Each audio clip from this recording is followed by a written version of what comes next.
Conexão Sapiens, a ciência desvendando você.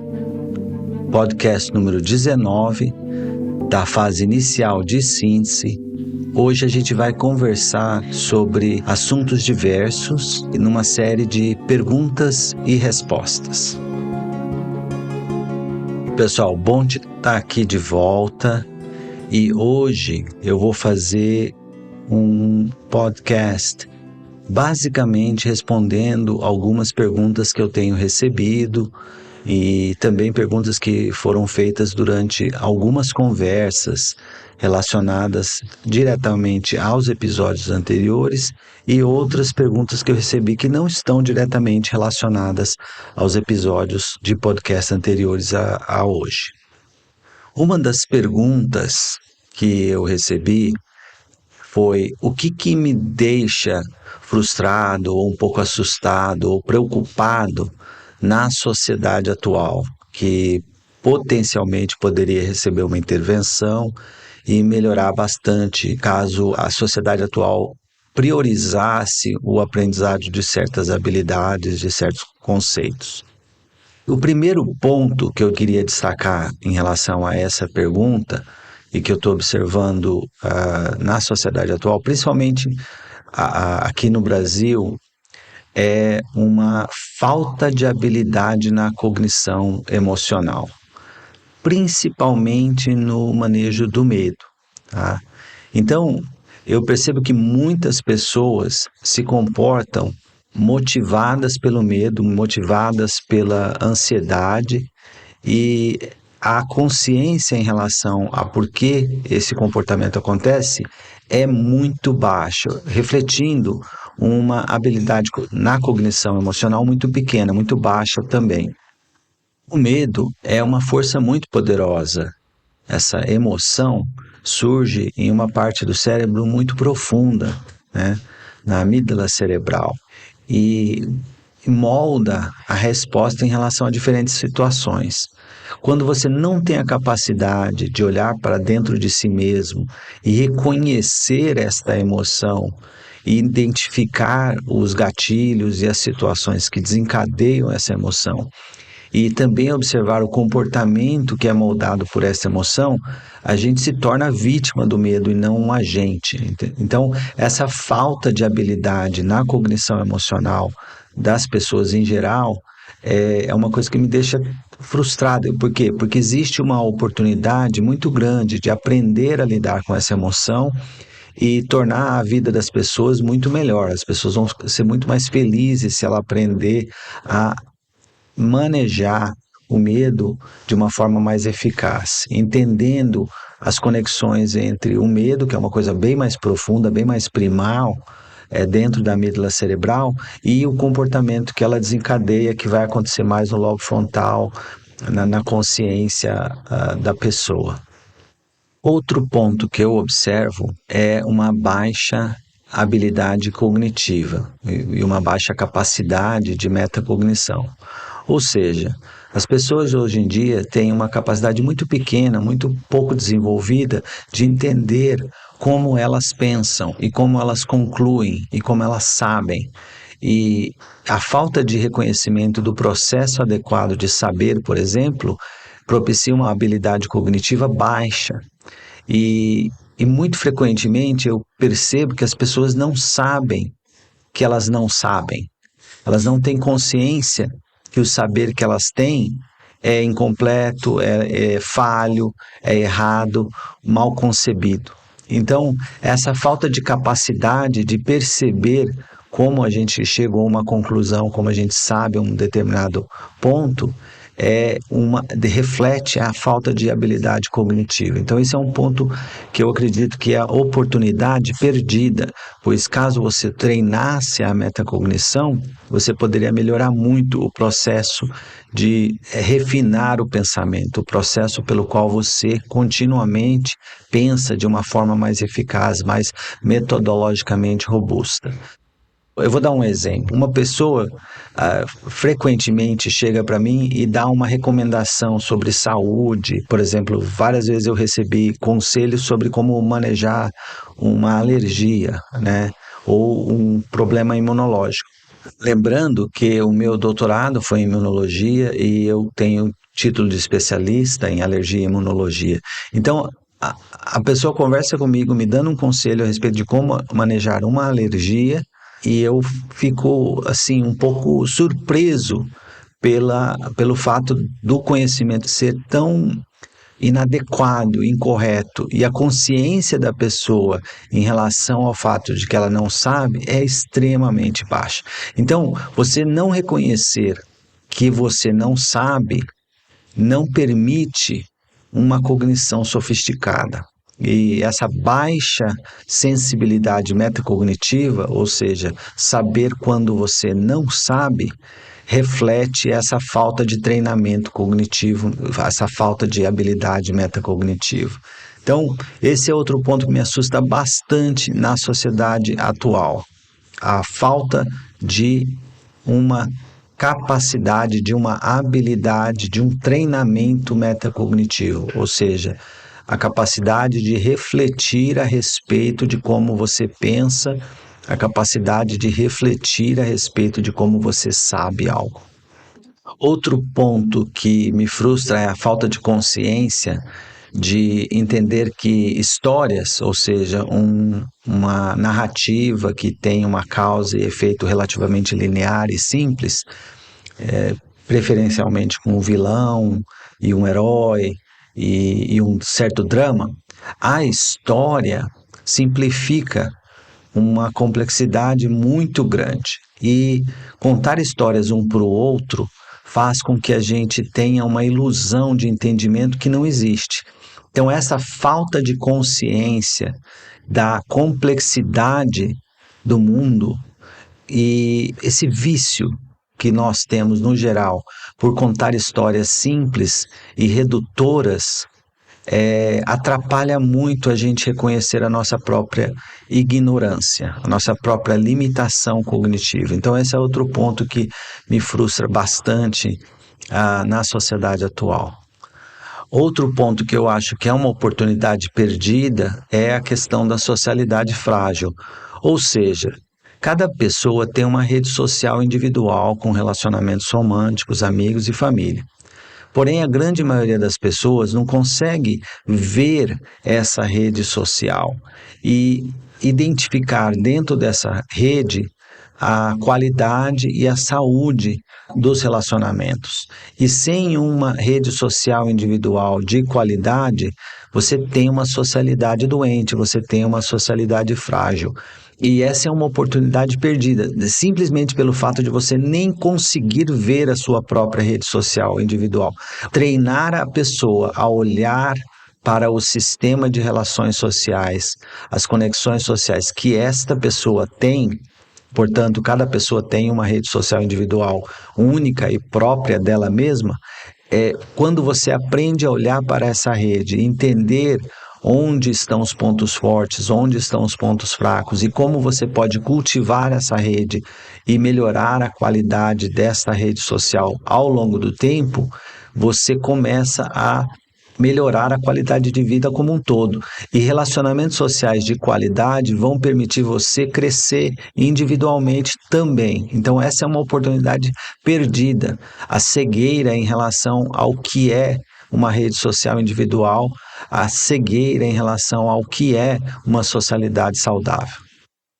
E quando você observa esses pontos que me deixam frustrados, por exemplo, a falta de habilidade na cognição emocional, a falta de habilidade cognitiva para entender quando você não sabe, ou seja, uma habilidade metacognitiva muito baixa, a armadilha que contar histórias cria, gerando uma ilusão de entendimento, uma ilusão de saber que não existe, uma socialidade frágil em que as pessoas não conseguem nem enxergar a rede social individual, quanto mais fazer um diagnóstico da condição dessa rede para cultivar uma melhora da socialidade. Tudo isso cria prioridades erradas nas pessoas. As pessoas estão focadas em problemas que frequentemente são distrações e não são os problemas mais profundos na vida de cada um. Então, esta combinação é uma das coisas que mais me deixa assustado. Por quê? esta combinação é uma oportunidade perdida. Todos estes problemas podem ser corrigidos com o conhecimento certo, com o treinamento certo. E caso estes problemas sejam corrigidos, a vida da pessoa vai melhorar bastante. Porém, a prioridade do indivíduo médio é mal colocada, ela é mal direcionada. E este eu acho que é a combinação de frustração que eu sinto, pois eu vejo uma grande oportunidade perdida para as pessoas médias, e essa oportunidade poderia trazer muita alegria, muita paz e muita felicidade, e o desenvolvimento pessoal, individual, emocional muito mais profundo. Outra pergunta que eu recebi foi sobre a diferença entre o foco no conteúdo e o foco no processo, do ponto de vista cognitivo, tá? Quando você pensa no conteúdo, é o que você sabe. Por exemplo, eu tenho um conhecimento e eu acredito que este conhecimento esteja correto. Então, este é o seu saber, este é o conteúdo. O processo pelo qual eu cheguei a esta conclusão, como eu aprendi esse conhecimento, como eu pensei nesse conhecimento, ou como, por exemplo, eu tomei uma decisão, você pode acreditar que a decisão X é a correta. Como você chegou a esta decisão é o processo. E a crença de que esta decisão está certa é o conteúdo. Então, há intervenções diferentes de como você melhora a sua habilidade em ambos os lados. Você pode melhorar a qualidade das suas crenças, do seu saber, aprendendo a ser um pensador crítico e tendo um método cognitivo de pensar muito mais robusto, mais saudável. E, por exemplo, eu tive várias conversas com pessoas a respeito de vacinas, porque eu fiz desenvolvimento de vacinas a minha vida inteira. E frequentemente eu vejo pessoas que têm crenças extremamente dogmáticas a respeito de vacinas. E várias vezes eu conversei com pessoas que acreditavam, por exemplo, que não deveriam usar vacina ou muito cético em relação à vacina. E eu conversei com essas pessoas e elaborei o ponto relativamente simples do método científico. A vacina tem um risco, e esse risco é mensurável nos estudos clínicos, pois você tem um número de complicações, de efeitos adversos, de consequências na utilização da vacina. E você também tem um número de consequências da pessoa que não tomou a vacina. Então, comparar o número das pessoas que foram vacinadas com o número das pessoas que não foram vacinadas, e você vai perceber que é uma análise relativamente simples, quase matemática, principalmente com a história da vacina do Covid, né? Por exemplo, a vacina do Covid tem um risco de 1 para 1 milhão, e o Covid mata mais ou menos 2, 3% das pessoas. Então, a gente está falando em várias escalas logarítmicas de diferença de um risco da vacina e de não receber a vacina, que é um raciocínio relativamente simples, uma vez que você aplique o método cognitivo, o processo cognitivo para chegar à conclusão de uma forma adequada. Então, este ponto em relação ao foco no conteúdo, ou seja, entender como você sabe algo, entender que a sua crença em algum ponto esteja correto ou não, e o foco no processo, ou seja, aprender a pensar criticamente e chegar a uma conclusão de uma forma sistemática, é esta a diferença que eu estou falando em relação ao foco no processo e foco no conteúdo. Outra pergunta que eu recebi foi o que eu quero dizer com design humano. Bem, o ser humano foi moldado no decorrer de 7 milhões de anos para formar uma espécie ultrasocial em que cada indivíduo membro dessa tribo, desse grupo, seja diferente, que nasceu sem muito conhecimento, sem quase nenhum conhecimento, sem quase nenhum treinamento, ou seja, há uma expectativa de que cada pessoa passe por um processo longo de crescimento e desenvolvimento pessoal, né? E você tem essa diferença entre os indivíduos. Cada pessoa é diferente, inclusive a face das pessoas é diferente, o tom de voz é diferente, o tamanho, o formato do corpo, as características biológicas, as características de personalidade das pessoas são diferentes.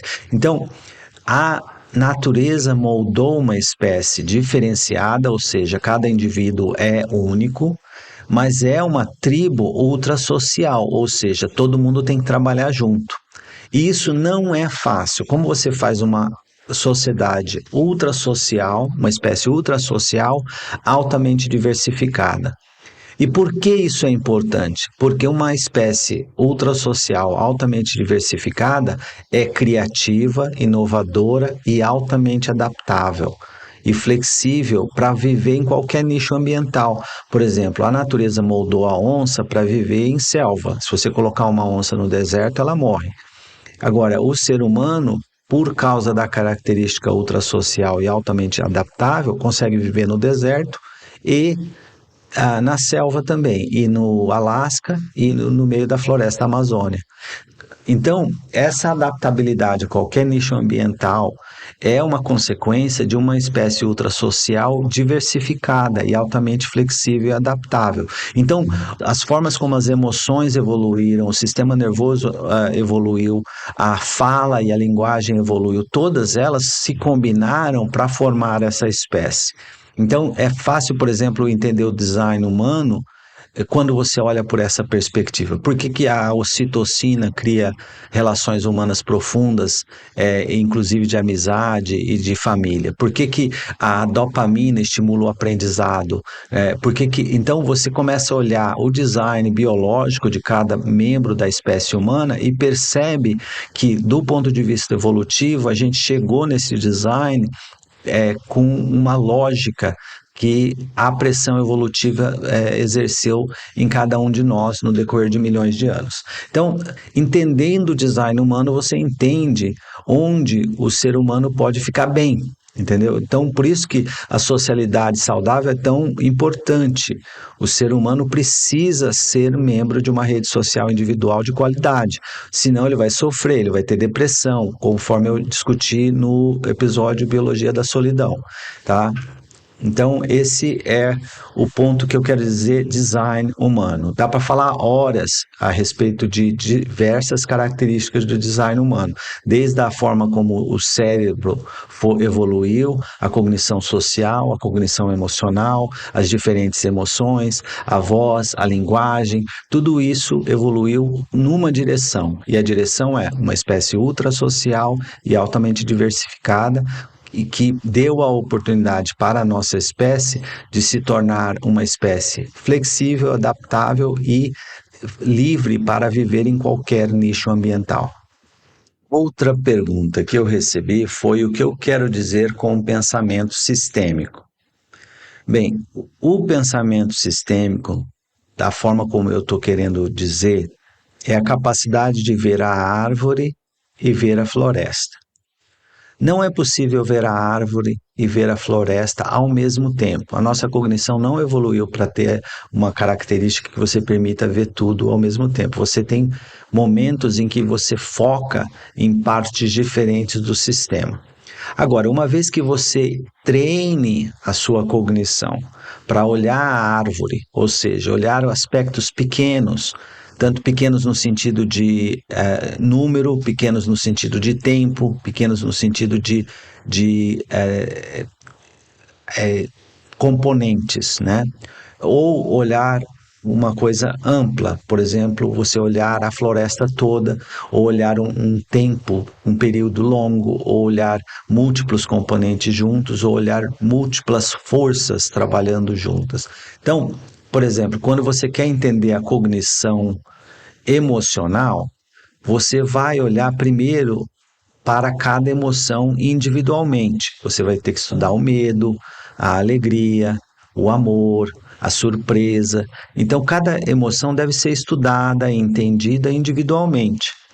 Mas com o tempo, conforme você cresce o entendimento a respeito de cada emoção, você começa a colocar tudo junto e entender como todas essas forças trabalham juntos dentro de um sistema. E aí você passa a ver a árvore, ou seja, ver cada emoção individualmente, e a floresta, quando você vê a vida emocional como um todo. Então, essa capacidade de olhar para os componentes e olhar para o sistema e treinar a nossa mente para focar em partes pequenas e, ao mesmo tempo, dar um passo atrás e olhar com o processo como um todo, é o que eu quero dizer como pensamento sistêmico. Do inglês, systems thinking. E essa capacidade de pensar sistemicamente vai tornar a sua análise de problemas no dia a dia muito mais sofisticada, muito mais cheia de nuances. Mas é um treinamento cognitivo que requer tempo, não é uma coisa que acontece da noite para o dia. Então é isso que eu quero dizer com pensamento sistêmico. Bem, nos vários podcasts eu descrevi como eu dividi as recomendações que o podcast Conexão Sapiens está fazendo para todas as pessoas. E existem basicamente 4 objetivos que eu estou tentando recomendar dentro de todos os podcasts que eu irei fazer nessa série. A primeira série é sistema, a segunda socialidade, a terceira individualidade, a quarta cognição. E os objetivos são, primeiro, você atingir um equilíbrio sistêmico. E eu falei bastante nos primeiros 11 podcasts a respeito de equilíbrio sistêmico, e eu fiz um resumo de tudo no podcast número 11. Tá? Aí o segundo objetivo é uma socialidade saudável. A gente está revendo os podcasts da socialidade e no final eu vou fazer um resumo de tudo com as principais recomendações também. A terceira série eu vou falar sobre individualidade, ou seja, como o ser humano pode navegar a jornada para se tornar um indivíduo diferenciado.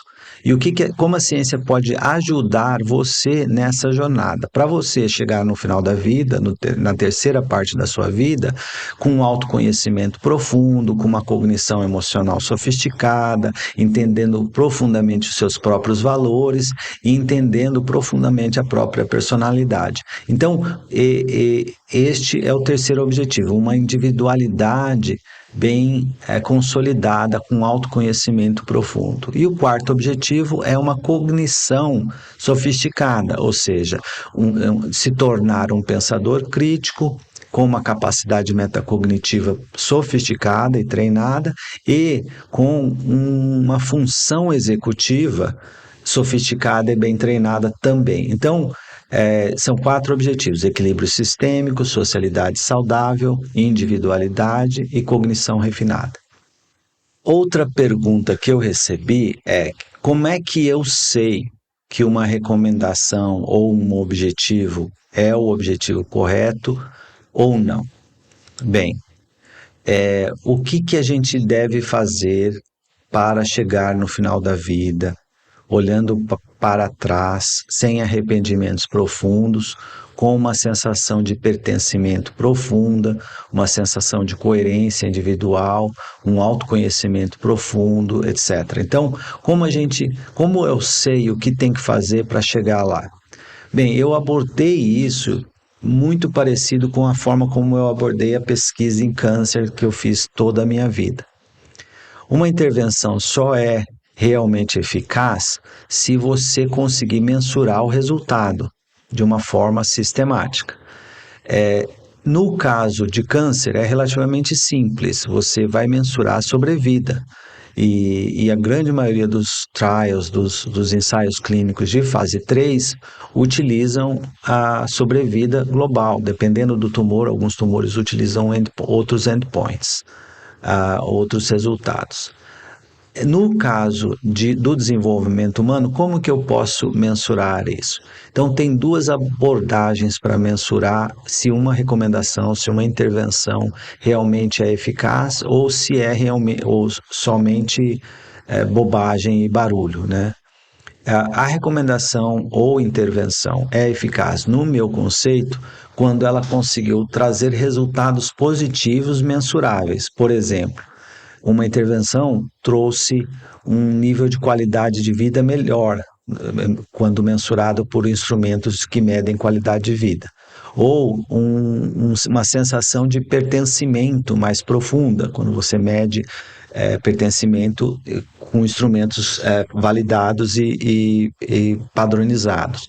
Ou trouxe uma sensação de coerência, ou um autoconhecimento. Então, você desenvolve instrumentos que são validados e mensura caso a pessoa saiu de um ponto em que ela tinha baixo autoconhecimento e chegou num ponto em que ela tinha um bom autoconhecimento.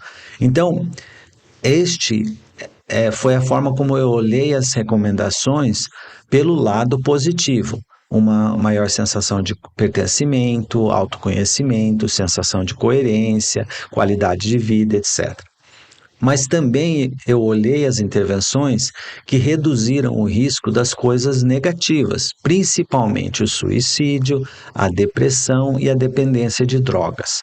Então, intervenções que reduziram o risco de coisas negativas do desespero humano, tais como suicídio, dependência de drogas, alcoolismo e depressão, ou intervenções que aumentaram a qualidade de vida da pessoa, ou a sensação de pertencimento, ou a sensação de coerência, etc., através de métodos mensuráveis e bem documentados. Então, estudos randomizados, com resultados bem definidos, usando instrumentos bem definidos, com resultados ou positivos ou redução de consequências negativas. Foi assim que eu identifiquei as recomendações que eu estou fazendo no podcast Conexão Sapiens. Outra pergunta que eu recebi foi o que eu quero dizer com fogo de palha e a lenha grossa. Então, quando você vai fazer uma intervenção e essa intervenção começa, ela não pode acontecer numa conversa de um dia e ser esquecida na semana seguinte. Então, a grande maioria das informações hoje em dia são consumidas em questão de segundos a poucos minutos e elas mudam de uma semana para outra, ou seja, é um fogo de palha, queima um pouquinho, daqui a pouco acabou. O que eu quero é que as pessoas foquem em poucas coisas e foquem nessas poucas coisas por anos. Ou seja, para acender uma lenha grossa demora, você tem que botar no fogo, esperar e tal. Mas uma vez que ela esteja acesa, ela vai queimar por horas, dias. Então é uma coisa muito mais longa, né? E é esse o ponto que eu quero dizer quando eu falo de fogo de palha e lenha grossa. É uma analogia de um caipira do norte do Paraná. Então a gente tem que buscar comportamentos que sejam aplicados de uma forma sistemática e contínua ao longo de anos. Por isso que é importante selecionar exatamente quais as intervenções que valem a pena, porque a energia e a dedicação necessária para fazer uma transformação significativa são grandes. E se você vai gastar energia em uma intervenção que não foi validada, você vai perder muito tempo. Então, portanto, o meu objetivo é acender a lenha grossa da transformação, que continua queimando e transformando por anos, mas com intervenções que foram validadas de uma forma sistemática através de estudos randomizados ou uma evidência científica sólida. Esse ponto é importante porque uma das coisas que eu fiz ouvi um comentário e depois eu fui validar isso num cálculo matemático. E se você melhorar 1% ao dia, após um ano, há uma transformação de 3.700%, ou seja, 37 vezes melhor. Então, uma transformação muito profunda e só um refinamento leve diário faz uma mudança profunda em um ano.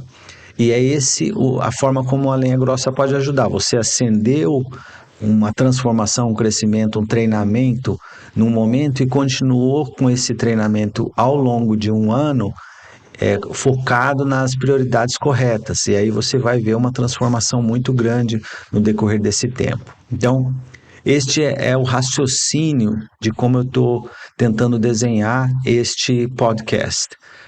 Fazer uma transformação pequena, fazer um nudging, né?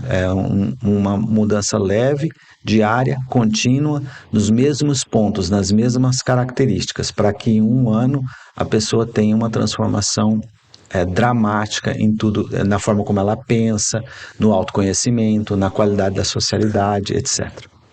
Outro ponto, outra pergunta que eu recebi é o que você aprendeu e faria diferente se eu estivesse lançando o podcast hoje? Bem, primeiro que eu acho que eu fiz o podcast na fase inicial desenhado como se eu estivesse falando com um cientista e não com uma população mais geral. De certa forma, um tanto quanto narcisista, né? Eu falei comigo mesmo. E aos poucos eu percebi que eu precisava refinar a forma como eu conversava e a forma como eu descrevia as ideias e as recomendações. E eu vou continuar fazendo isso continuamente. Eu acho que o desenho, da forma como eu estou comunicando as ideias, ainda está longe de ser o ideal. E eu vou aprender continuamente, refinar continuamente e tentar tornar essa comunicação a mais efetiva possível.